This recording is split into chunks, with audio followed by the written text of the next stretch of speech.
Thanks to NeonCon and GamesU. Appreciate the opportunity to come and chat with you guys. If you can't hear me because of all the sound of all the other people in the room talking, please just let me know and I'll speak up a little louder. The topic of my discussion today is paper and pencil RPGs in the 21st century. And it's an interesting topic because I think now, in the last several years, since I joined the game industry as a professional about 10 years ago, we've seen so many different changes in technology that the idea of paper and pencil games and where they might fit within the overall gaming sort of landscape has really been a challenging thing to think about. For the several decades before that, things seemed to work largely the same way. You know, you had books. Sometimes they were color, sometimes they were black and white. You bought them at the bookstore or at the game store. And when you said RPG, for the most part, people knew that you were talking about Dungeons & Dragons or some sort of game played with funny dice. Things have changed in the last several years, largely because of the increase in technology and the use of computers, both as an aid to play in traditional paper and pencil RPGs, and then, of course, as computer RPGs themselves, which have been quite a divergent path, but related. And in some ways, I think that's been a very challenging environment for tabletop RPGs, but I also think that it's presented a lot of new opportunities, and I'll be discussing that as we go on. Before I get too far into it, though, one observation that I've made since I started paying attention to RPGs and the people who love them and who speculate on the business side of it is that your opinion of how things are going in the industry or your vision of where the industry might go depends a lot on your own background and your own set of biases. You could ask a retailer, a distributor, a writer, an author, and a publisher, hey, how are things going in the industry? How do things look in the future? And you might get a very different answer from those four people because of the biases that they bring to the table. So before I get too deep into my speech, let me give you some sense of what my own biases are by giving you a little bit of my background and how I got started in this business.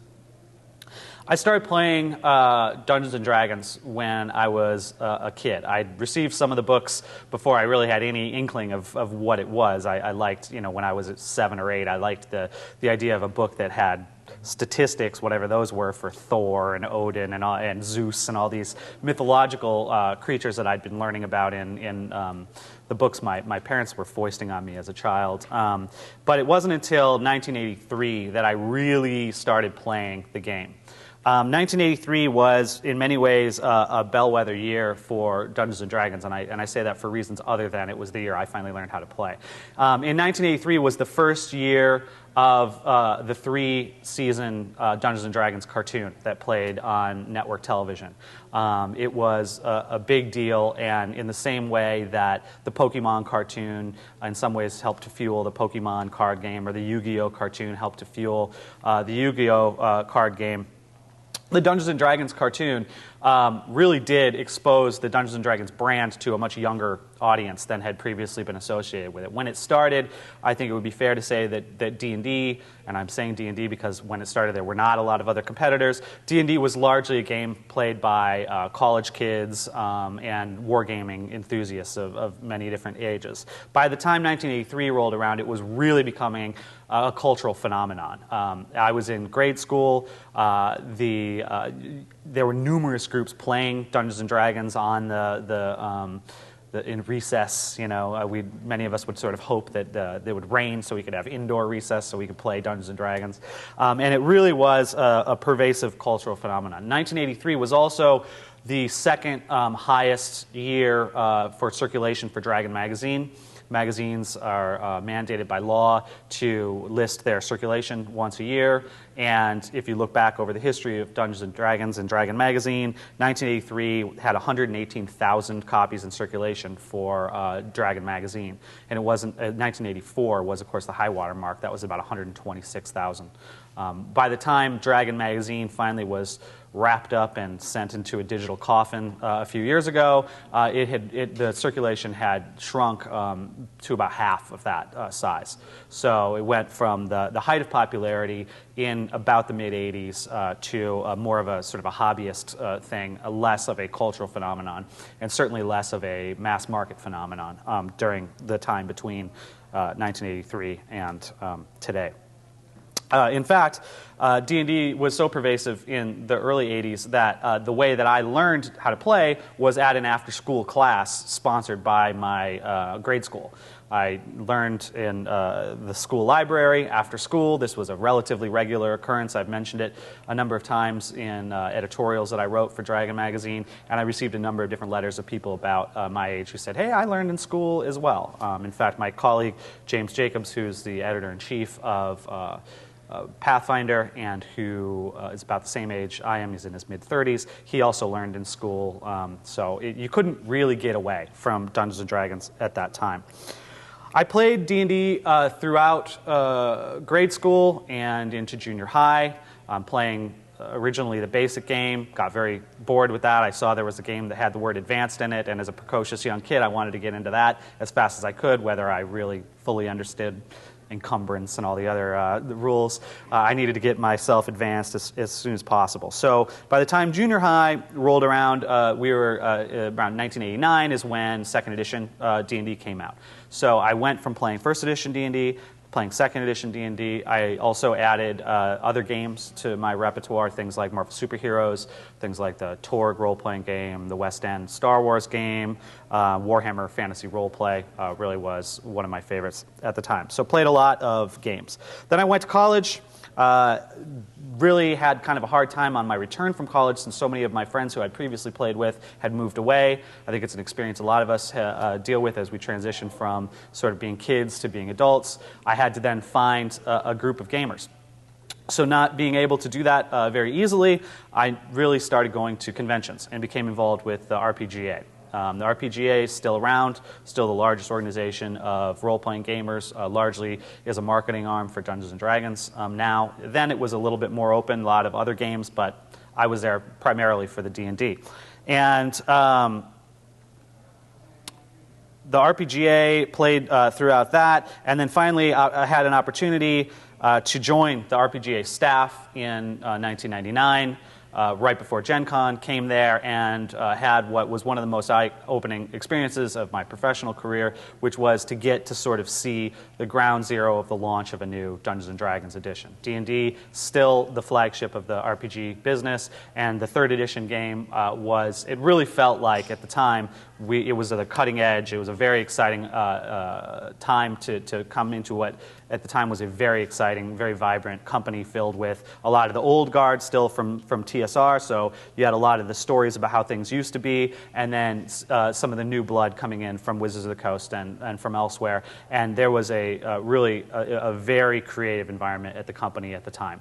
And because it was a launch of a new edition, there was also a lot of analysis of business trends from the past. Wizards was at that time, I think, still trying to get a little bit of a handle on what they had inherited with this business, and so there were lots of meetings wherein people would talk about, well, here's the strategy behind launching the game this way. Here's the strategy behind this particular marketing program. Here's the statistical trends of how different box sets over the years sold, and really I got a chance to see with my eyes what I'd already seen speculated on the internet, what lines were more successful, what lines were less successful, how was D&D different from other games. At the time I joined the staff, the Alternity game was being produced, and that was the first time that I started hearing a phrase that I would hear many, many times throughout the course of working at Wizards, which was, for any other game company, this would have been a very successful game. But for Wizards of the Coast, with the size of the company, with the overhead and the staff resources that they had to put to it, their bar for success was set much, much higher than many other game companies. So you got to see sort of a sense of what is required for a success at the flagship company in the RPG business and what might be acceptable as a success for a smaller company. I worked with the RPGA staff for a few years, during which I launched the Living Greyhawk campaign with the assistance of several volunteers, and I was editing the Polyhedron newszine and had a chance to travel all around the country, go to different games and different conventions, see how regional preferences would sometimes dictate styles of play, how a game, especially at this time, and especially because second edition, I think, left a lot more to the judge than third edition. Third edition was kind of really trying to provide, especially in a tournament environment, the answer for different rules. So you would see that, for example, in Minneapolis, where I grew up, you had a very different play style than in Southern California, which was very sort of, at the time, a lot of heavy role-playing, not so much worrying about the rules. At this time also there was a combination between the UK branch of the RPGA and the I wanted to say the international, which what it became, but the United States one. And there was a lot of concern, especially on behalf of the UK role players, that the Americans didn't understand RPGs the same way that they did, and we had to deal with a lot of sort of cultural stuff in terms of what people expected out of the game. And so that opened my eyes to the fact that many people brought different experiences to the game and played it and derived enjoyment from different elements of the game. And they were all fans of D&D, but they came to the game for different reasons. I eventually transitioned from editing Polyhedron to the periodicals department of Wizards of the Coast, and at that point Polyhedron shifted from being a RPGA news magazine to a magazine that still had some of that material, but was really shifting its focus to cover the D20 license and the OGL games that were coming out. And this is probably about 2001, in the first year after third edition, when they, Wizards of the Coast, invented what I thought and still think was a very innovative approach to marketing their game and to carving out an even more significant chunk of the RPG audience with the D20 license. What had happened prior to launching third edition was the same thing that I strongly suspect happened prior to launching second edition, and I know happened prior to launching fourth edition.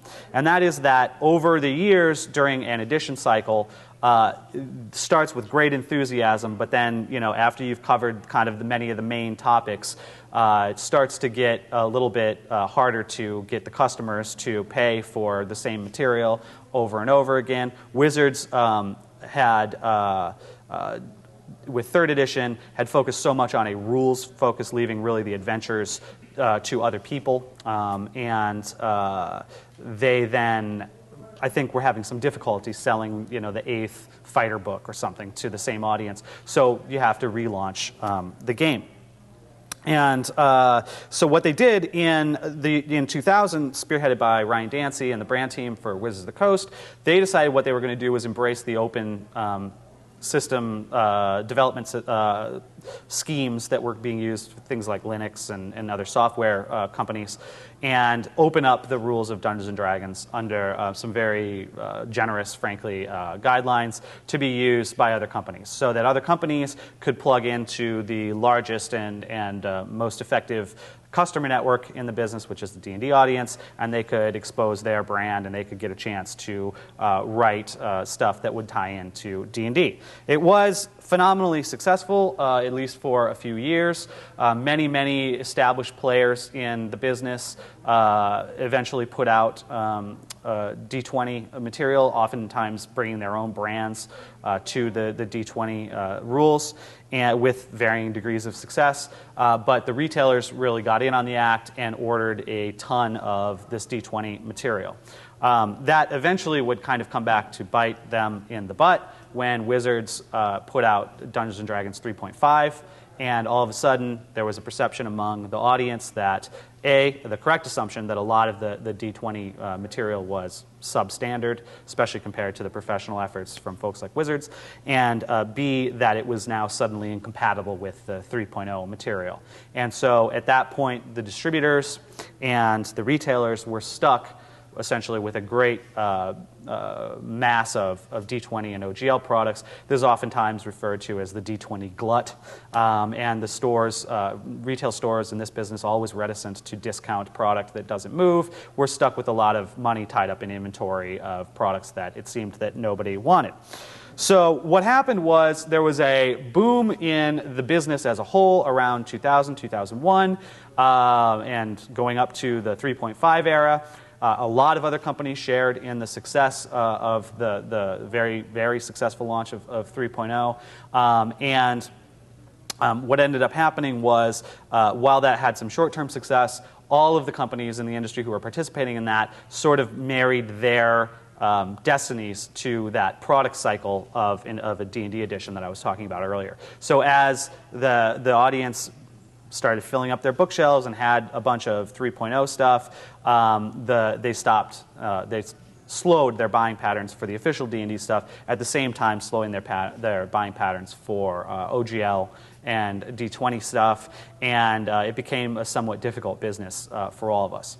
At the same time, or I should say a little bit later, we started having some troubles in the international economy, and it really put to the test, it's one of the truisms that has been said for years in the game industry, which is that games are recession-proof. In fact, I was just reading today some trade publication that said exactly the same thing. They were talking about, in this case, about board games, said that in recessionary times, people don't want to, they want something that has a relatively low buy-in and that they can use again and again and again, and a board game is a great way to do that.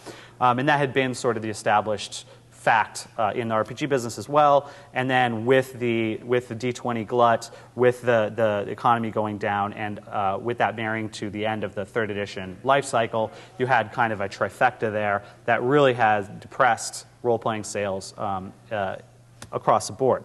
So the paper and pencil role-playing, as sent through the traditional channels of distribution, bookstores, game stores, really had a difficult period leading into 2008. And that was, of course, at the time that Wizards of the Coast announced released 4th edition D&D. For a number of different reasons, many of which I can only speculate about, and I choose not to do so, Wizards decided with 4th edition that they didn't want to follow the successful open game license. And so they decided that they would have a much more restricted license that limited specifically what types of products you could do. There was a lot of going back and forth about how open the system would be, and in fact the entire thing was delayed to the point at which very few companies were able to, in fact no companies were able to responsibly have any game system licensed products out at the Gen Con when 4th edition released. A couple of companies filled with enterprising entrepreneurs, the likes of which you kind of need to be to run a small game company, decided that they would just put out products anyway, and a couple of those companies lucked out, didn't get in trouble, and are still producing 4th edition compatible material today. The 4th edition GSL market is completely not comparable to the OGL D20 market of the early 2000, 2001, 2002. There just are only a handful of companies that are doing print 4th edition products. And it's nobody that I know of is having the kind of tremendous success, multiple house payment success that people were having in the year 2000, 2001. So anyway, I went on from editing Polyhedron and launching Living Greyhawk to edit Dragon Magazine and Dungeon Magazine, and eventually the periodicals division of Wizards of the Coast was spun off to form Paizo Publishing, which I'm now the publisher. So I've moved from the biggest company on the block to a very small magazine company, and then when Wizards of the Coast decided to take their magazine properties as a digital online thing, we then had to transition from a magazine company to an honest-to-God small game company.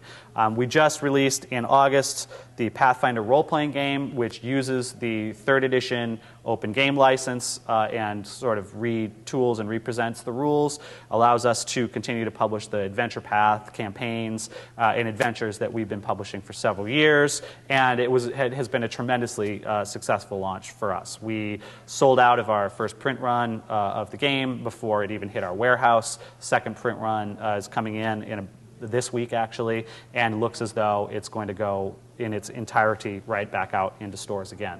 And so we're now talking about a 3rd print run by the end of the year. So we looked at an environment that looked very bad for launching a new role-playing game and figured out a way to not only do it, but to do it successfully and to to do it in a way that sort of captures a lot of people's imagination, and we've been very, very happy with the results so far. So I started as just a gamer. I moved on to be a writer and an editor, and then I moved on to launch what at the time was the largest organized play campaign, and then I am now the publisher of Paizo Publishing. So I like to think that I've seen a lot of the different aspects of the business.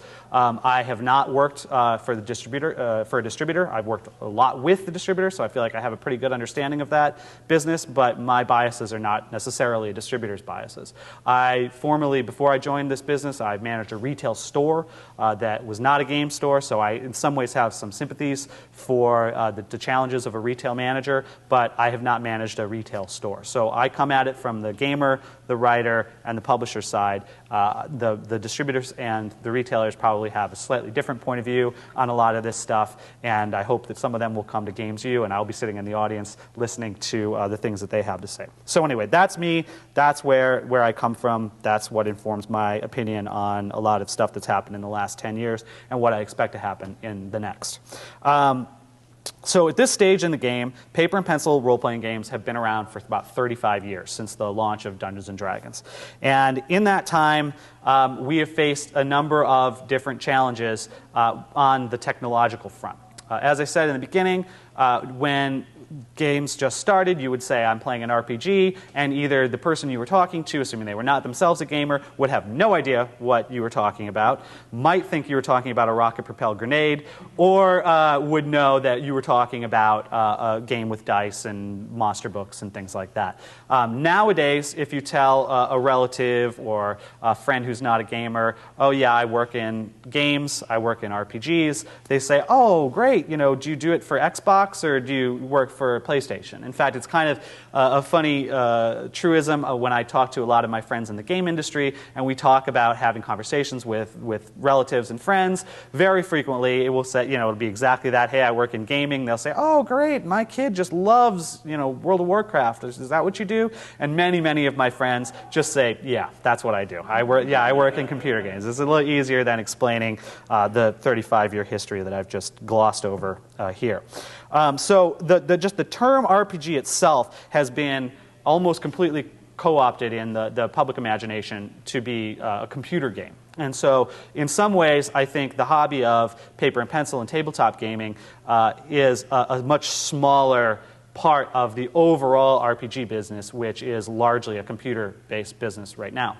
That said, I feel and have always felt that the tabletop games wherein everything is controlled by your imagination are truly open-ended. We've seen vast leaps forward in this arena in the computer game field. There's a lot more interactivity. There's a lot more, frankly, just role-playing going on in games like World of Warcraft than there was in games like, The Bard's Tale or other games that we might have played on our Apple IIes, things like that. And yet, there's still not capable of doing absolutely anything. And in a game, a tabletop board game or role-playing game, as many of you know, if you've got a good GM, the players could turn not only left, they could turn around 7 times and go left, and the GM would be able to roll with it in a way that a computer game might not be able to do. I think that technology is obviously blurring the lines between what is a computer role-playing game and what is a tabletop pen and paper game. Is it still, for example, a pencil and paper game if everybody has their character sheet on a laptop that they've got at the table? And there's no pencils, and they've got PDFs of the rule books. There may not even be any books anymore. Is it still a tabletop game if what you're playing is on a Microsoft Surface, that has all of the stuff built into a digital screen on the table itself? Is it a tabletop game if you're playing with a program like Fantasy Grounds or D20 Pro or any of a handful of games that allow people from all around the country or all around the world, indeed, to meet in some kind of virtual space with a table? This was going to be a major part of of the Dungeons & Dragons digital initiative that they launched and indeed said in the last page of the player's handbook, hey, hop online and we'll get you set up right now on a virtual tabletop. It didn't happen because I think that the technological challenges of programming all this stuff was a little bit more than what Wizards of the Coast had anticipated. But this is definitely a major direction that role-playing games will be going in the future. I strongly suspect that Wizards of the Coast will eventually get to having a virtual tabletop that is actually usable. And at that stage, a lot of the sort of just words that we even use to describe what it is that we do, paper and pencil, tabletop, these things are being somewhat blurred. I think it's important to realize that although technology is challenging a lot of our core assumptions about what it is that we do at the tabletop in a paper and pencil game, technology is not the enemy. Technology, in fact, is really helping the industry, both from the perspective of gamers looking for a way to enrich their tabletop experience, and especially from the perspective of publishers looking to get into the gaming field. The first way that I think it's changed for the better, laptops are now largely affordable and within the means of just about anybody. You can, like I said earlier, you could have your books with a searchable archive of stuff in a PDF form on your laptop. You can track, there are all kinds of great character sheets that you can get oftentimes for free online that you can track all your stuff that way. And the iPhone, for example, Paizo is developing 3 iPhone apps for the Pathfinder role-playing game. Those should be out relatively shortly. We've been authorized as an official iPhone developer, and I have one, and virtually my entire staff has an iPhone, because once you get one of these things, if you're kind of a nerdy technophile like most of us probably are, you start thinking, wow, this is really a miraculous piece of technology. And it doesn't take much extrapolation from the little iPhone that's yay big to the tablet that Macintosh is working on right now, the Surface that I mentioned earlier that Microsoft is working on. When these things become affordable in the way that laptops are affordable now, I think it will completely change the way that people play. For example, one of the apps that one of the Pathfinder apps that Paizo is working on is called the Live Character Sheet. You will have your character sheet. You can add all your stats and all your numbers and stuff on your character sheet on the iPhone. And let's say we're all playing together, and I'm the cleric, so I'm going to cast Bless. I click a button. It shows all the other iPhones that are signed in on the local network. You pick which characters you want to cast the Bless on, and the stats are automatically updated on your sheet. And you track the number of rounds that go by, so you don't need to keep track of the modifiers. The program keeps track of all that stuff for you.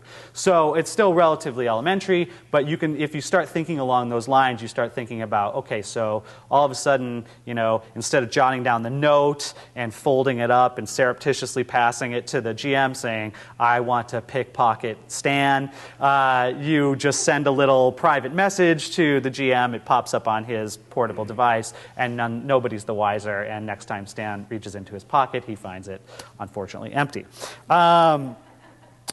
There's 2 other major innovations, and the best way to look into this are the videos that are available online. Many of you probably saw the Microsoft Surface demo that floated around the internet. Indeed, I must have hit my Facebook about 9 times from various people, many of whom even were lapsed gamers, people who have not gamed for many, many years, sent this and said, wow, this is really, really cool. That is a digital tabletop, literally a digital tabletop that you can manipulate all kinds of objects. You can bring up different maps. You can bring up little miniatures on there. That's going to be a huge step forward once it costs less than $100,000.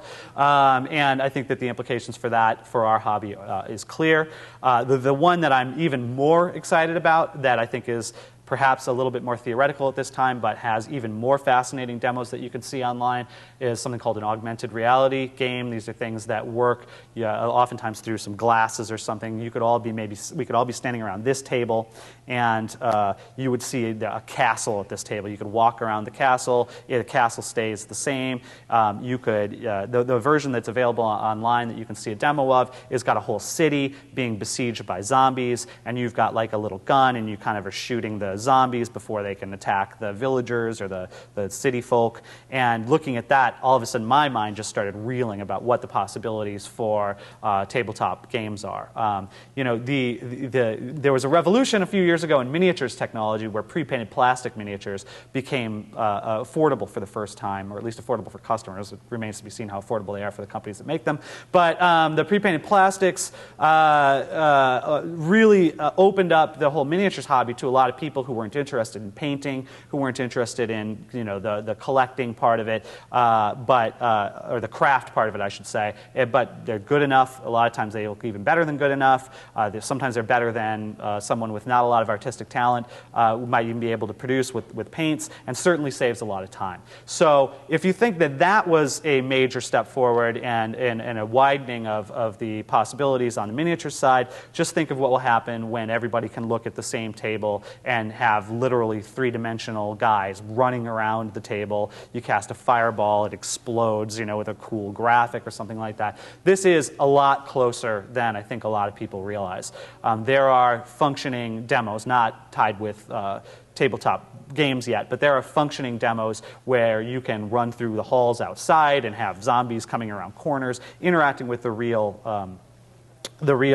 environment. And I think the implications there for our hobby are vast. To the point at which I have to say, even though it's my job to prognosticate where this business might be in 10 years, I think that someone 10 years ago, looking at where this business is today, would not have predicted the advent of PDF publishing. They would not have predicted probably the use of things like iPhones, the ubiquity, really, of laptop computers within the role-playing experience. So to some degree, even though I have to, and it is my job to think about where the game business is going, I don't know. I don't know where the game business is going, and I think it will ultimately be a lot better and a lot more interesting than even we can imagine. I don't think we have the tools yet to essentially know where the game's going to be in 20 years. I think the games could be in a very, very interesting, very different place. Another way that technology has really helped the game business is with social networking. And I have to give credit here to Doug Dalton, the NeonCon coordinator, who thankfully squatted the Paizo Twitter account for us months before Twitter was even on my radar. Facebook and Twitter, before that, MySpace, but really Facebook and Twitter, in my experience, have huge abilities to connect with other gamers, to market direct to gamers for publishers, and to spread news and new releases, things like that. I can communicate with 120 characters on Twitter what's happening inside my game company right now. And I have seen what happens when you, for instance, send a link out to your Twitter. I can track who's coming to the various sites that we link to, and it is absolutely true and absolutely positive that Twitter can feed people's traffic to your website, to the messages that you want to get across about your game. So anyone who's running a small game company would be highly encouraged by me to have a Twitter account, update that rapidly, so that and a Facebook account as well. I think one of the things that differentiates the RPG business from a business like manufacturing or something like that is that all of us come to this hobby because we're creative people. We come to this hobby because we like the interplay of the games, and many of us fancy ourselves perhaps a bit smarter than the average bear. And so there's a great amount of commentary and a great amount of analysis, frankly, of the business by the customers of the business.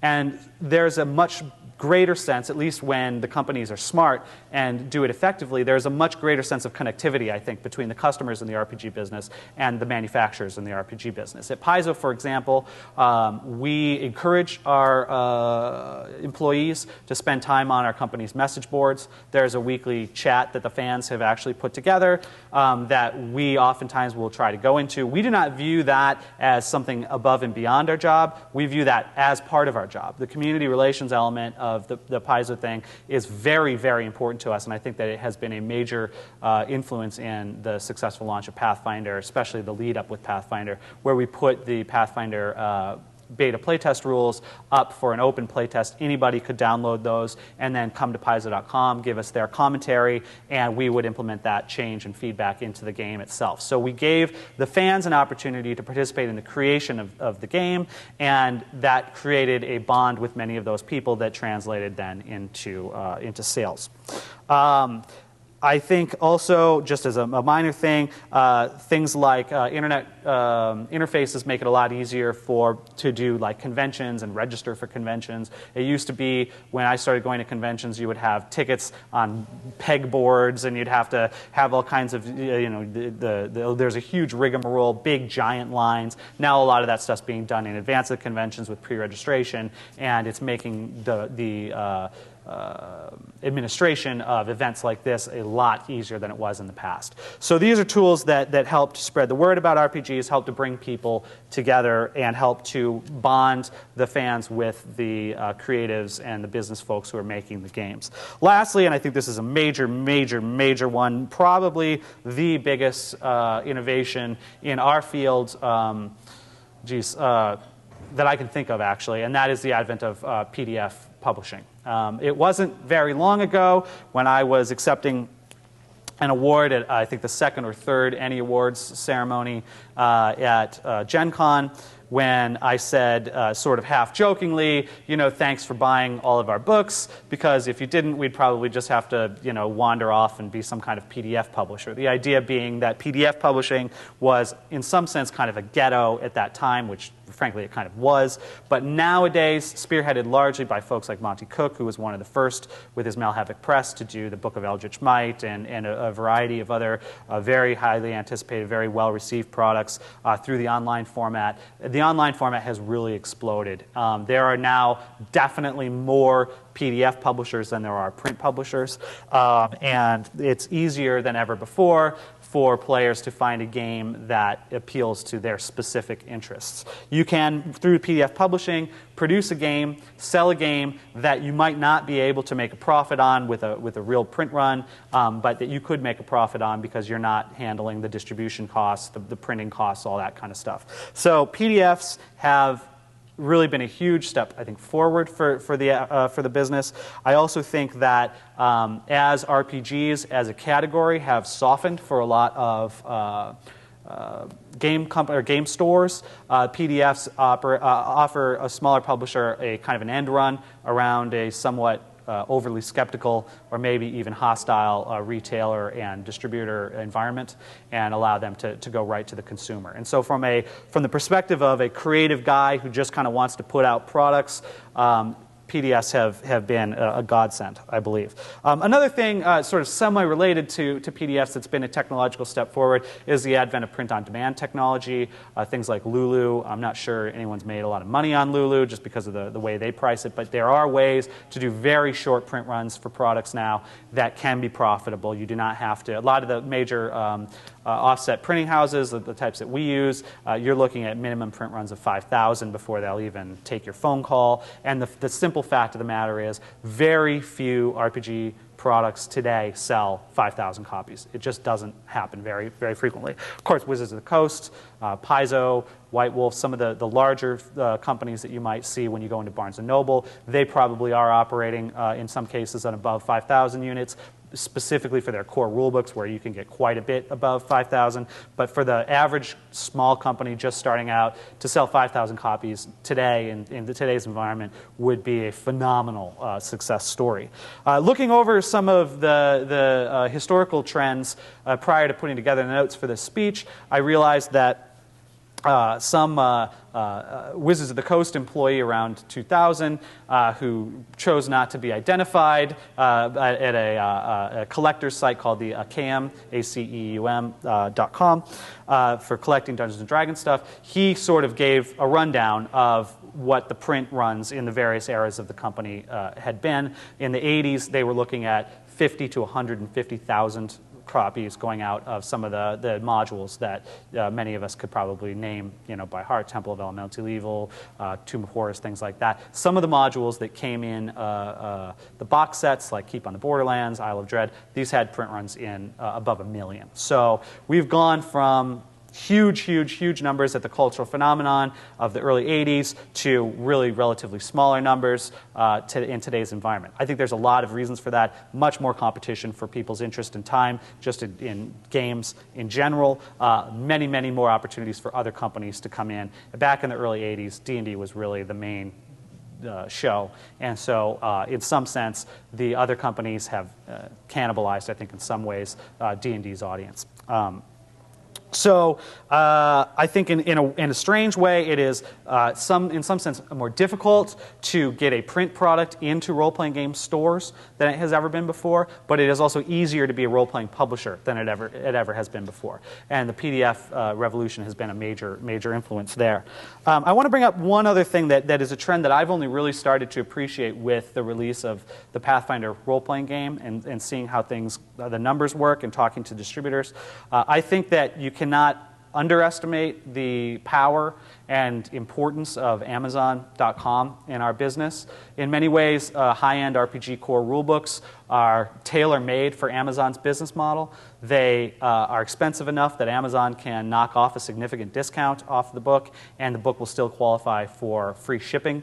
So when 4th edition came out, for example, some retailers had tremendous success with it, but many retailers didn't do quite as well as they had been expecting. I strongly suspect that the reason is a lot of people were buying those books on Amazon.com. Amazon really put some crazy discounts on, like the 3-box set, the box set of the 3 core rule books, and I think that was just too enticing for some people. And so Amazon is, I think, a major competitor of the brick-and-mortar retail store, and the brick-and-mortar retail store, they have been fiercely against deep discounting, I think for good reasons. They have very tough margins to hit their rent and things like that, and Amazon is just kind of going right for the jugular on that, and I think that that's going to be interesting to see how that plans out. Another thing, speaking of technology, Amazon's Kindle, the ebook readers, things like that. There's a new one called, I think, the Nook from Barnes & Noble.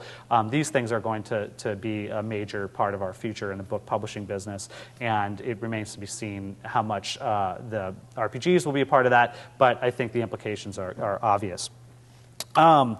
One of the challenges, incidentally, with PDF publishers, and Catalyst, I know, has been one company that has been kind of on the forefront of trying to figure out how to make this work, is how can we sell a PDF or a digital product through the traditional game store? How can we bring the brick-and-mortar game store into the electronic part of the business? I think this is something all publishers would like to figure out a way to do. The game stores are critically important to the hobby, to the evangelizing of the hobby, to organized play, which is critically important to the success of any game, which I'll get to in a second.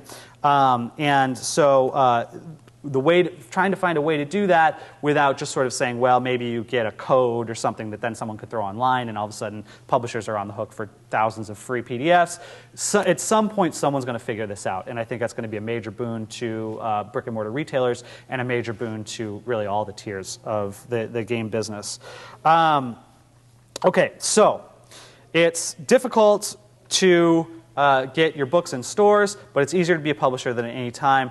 But you are not going to have much success in any side of this business unless you've got a network of customers who are interested in buying what you want. You might have the most brilliant one-shot game that has ever been invented, but if nobody knows about it and you don't have a way for people to try it out or to know about it, you're going to sell probably in the hundreds of copies. And those will probably be through RPG Now, on PDF. And so there are a number of strategies that I think companies can take to figure out how to sell their product to a large number of people. The most obvious one, I feel, and the one that Paizo certainly had great success with, is to use the open game license, which allows direct access to the largest customer network in the business, and certainly the one that's been around the longest, which is essentially the Dungeons & Dragons market, the fantasy role-playing market. The OGL boom was a boom before it was a bust because a lot of people were selling into that audience. That audience is a significant audience. So people who are looking, one easy way to expose your brands, your company, is to sell something to customers that already exist and who already have habits toward one game or one style of game. This has worked, I think, for a number of companies. A lot of the folks who did D20 stuff early on branded some of their existing brands with D20, exposed that to a lot of people who maybe didn't feel comfortable about trying a full new game system, but thought it was interesting to have monsters in World War II or something like that, picked up the game. Many of those customers, I expect, have transitioned to the actual different games. So that's one way to do it. Mutants and Masterminds, Superlink is another way to do it. They have a very similar licensing thing where you can put that little logo on there, make products that are compatible with Mutants and Masterminds. It may not be what you as a publisher want to do. You may not want to do Mutants and Masterminds games, but you may want to do some superhero stuff. So maybe doing a Mutants and Masterminds Superlink version of your campaign setting or something is a way to get people to try out your game. Pathfinder, I should mention, has a Pathfinder compatibility license. We've already got about 50 publishers who have come on board with that. That is a way to put a logo. They can use all of our rules. Everything, by the way, I think it is I think Wizards of the Coast was very generous to open up their whole game system for other companies to develop. I think that in the spirit of that, it's very important for the publishers who take advantage of that to be just as generous. So we give every single 100% of the rules content that Paizo publishes is open for other companies to build off of and to continue to tinker with as well. I think that's critical. I think it would be hypocritical, frankly, to do anything else. And I would encourage those folks who are working in the open game development paradigm to open as much as they possibly can of their content. But the OGL itself does not have any kind of licensing thing for denoting compatibility with other brands and things, and so that's where the Pathfinder compatibility license comes in. Free license, it allows you to say this product is compatible with Pathfinder. You can already do that with the rules, but Pathfinder being a brand, a trademark indeed, we have to have some agreement whereby you can use it, a free agreement. Lots of other companies do this. Lots of other companies are open to having other companies develop products that tie into their games. Call of Cthulhu, I know, has some, and many other games as well. I think another really critical portion of a strategy for any game company that's looking to develop that customer network that's so important is an organized play strategy. I think that it's very, very important to have an organized play program. I launched Living Greyhawk, which had at one time something like 14,000 players. I have no idea how large it grew after I left, but that is a considerable number of people who have a regular connection to your game. A lot of folks, because of their careers, their families, don't have the opportunity to run an ongoing weekly campaign the way that some of us may have done in college or in high school. The organized play gaming at conventions, at stores, gives people an opportunity to taste your game in really a 4-hour demo, and I think that that's absolutely critical for a company to have. I think that a lot of people who launch small game companies do so because they love writing. They are very creative people. They love gaming. They want to share their great ideas with others. I think that's awesome, and indeed I think that's critical if you're going to have a successful game. But I think that those companies that don't spend at least as much time working on the marketing of their game and trying to get the word out about their game and build that network of players, they might be, like I said earlier, designing the most brilliant game in the world, but if nobody's going to buy it, all they're going to get is that sort of personal satisfaction, and if they had to go into the hole to produce this game, personal satisfaction can't buy you food. So I think it's very important that that people use the technological tools like the social networking that we've talked about, like organized play, like games at conventions and in-store play demos to continue to grow the network and to strengthen people's connectivity with the brand and their relationship with their games. So our RPG is doomed. Our tabletop RPG is doomed. We're selling, at best, 10% of the numbers of the D&D products that were released in the mid-'80s. But the cost to produce these products and to market these products and to sell them, in some cases, direct to consumers online have come down so far that you can make money selling that many products. And I think that as long as the computer game is limited by technology to not being as open-ended as a tabletop RPG. Tabletop RPGs will always have a place in the market. There will always be a hobby for people wanting to, kind of connect their imaginations with one another and to play an improvisational game. I'll use one example. I played a tremendous amount of the console game Fallout 3. I love Fallout 3. It's a great, great post-apocalyptic sort of game that quite clearly has inspiration from Gamma World, which came out of our hobby, but now they've got a multi-billion-dollar brand in the computer game field. Very fun, a lot of role-playing in it relative to other games of its type. In this game, I was playing kind of a self-serving, nasty bastard, and I had the opportunity to live in a really nice apartment complex, an intact building. If any of you have played this game, it's called Tenpenny Tower. It's a great place to live. Everyone in there is essentially evil, and the guy who runs it says, I will let you live in Tenpenny Tower. You'll have a nice suite up here. Everyone's wearing, nice clothes. Everyone's wearing makeup, and they look normal. Whereas outside there's feral ghouls and mutants of all stripes.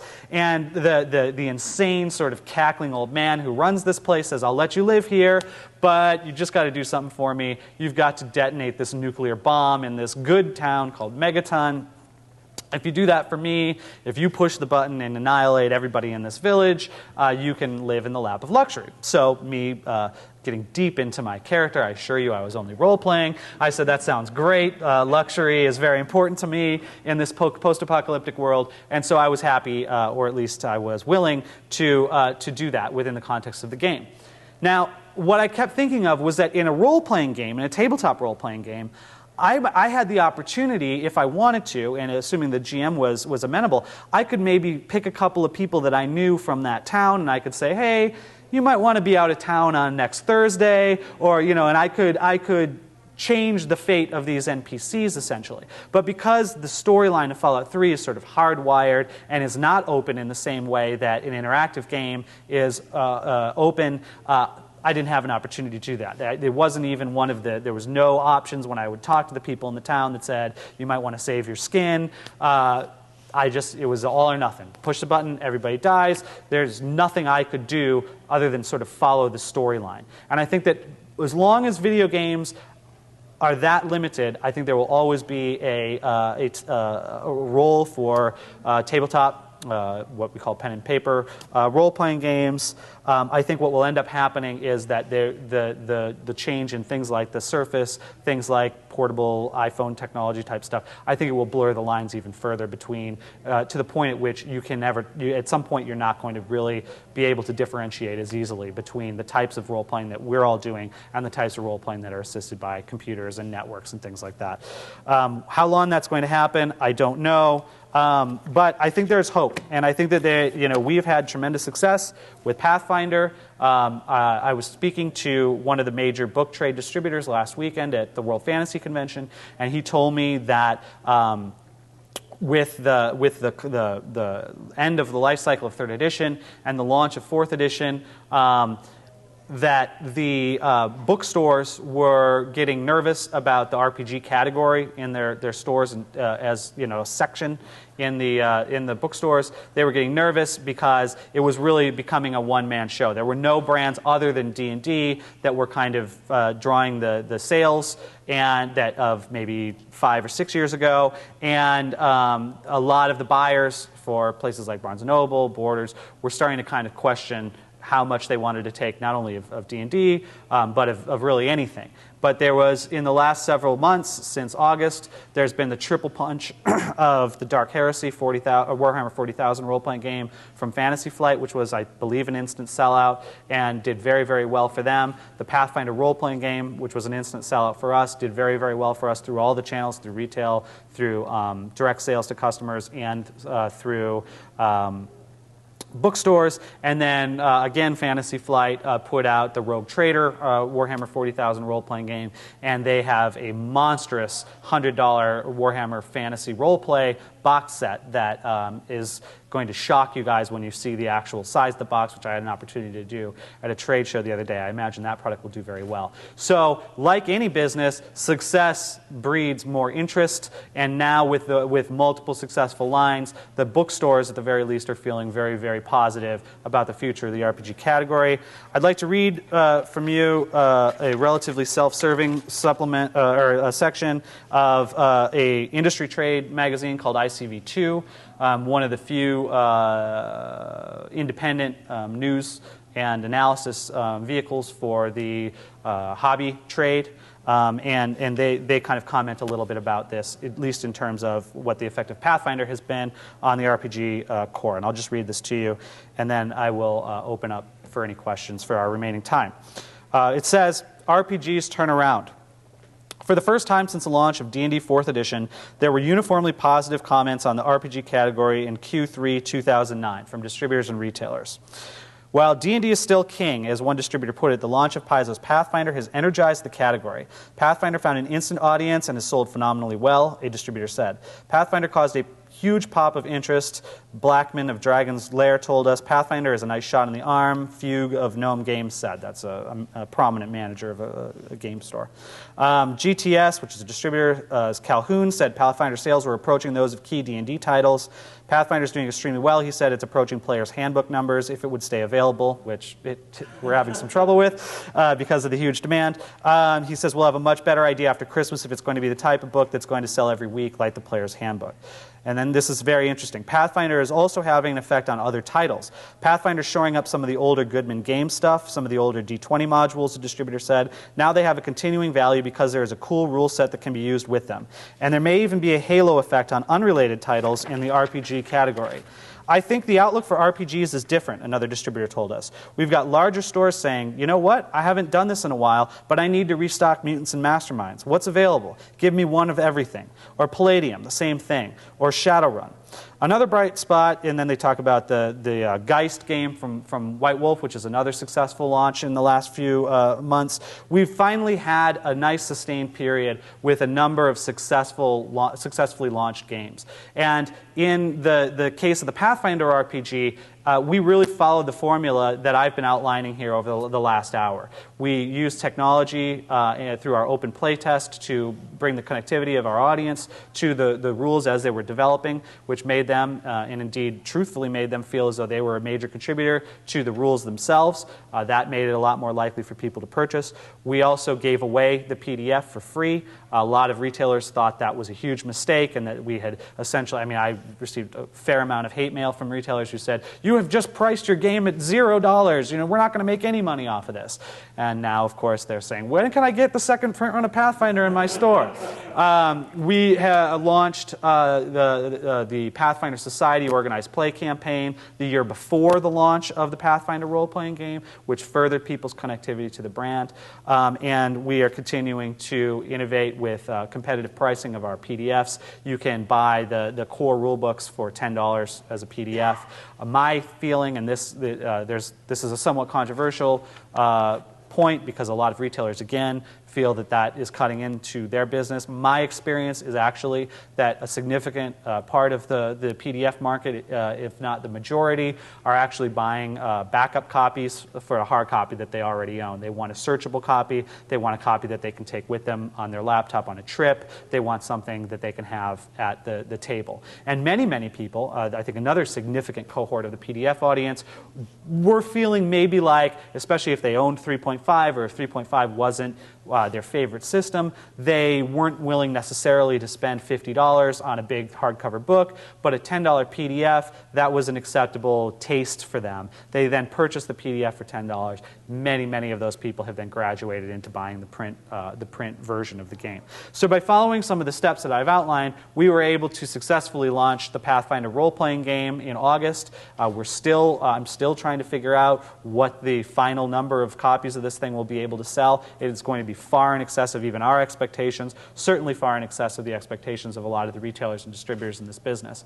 So by doing that, by following the steps I've outlined, we were able to launch a successful game. We've had a number of other successful games come out, and once you have a string of 3 or 4 successful games, all of a sudden you've got a re-energized RPG category. It's my hope that that can continue as we move forward into the sort of uncertain and exciting future of what RPGs may be in the next 10 years, and I certainly hope that I will be up here 10 years at NeonCon 12 or 13 giving this exact same seminar, but with 10 more years of development in the business. So with that, I appreciate your guys' time and your patience. If you have any questions, I'd be more than happy to answer them. You were mentioning the $10 PDF versus $50 book. How much do you think that affordable PDFs are going to cut into the arguably rampant piracy?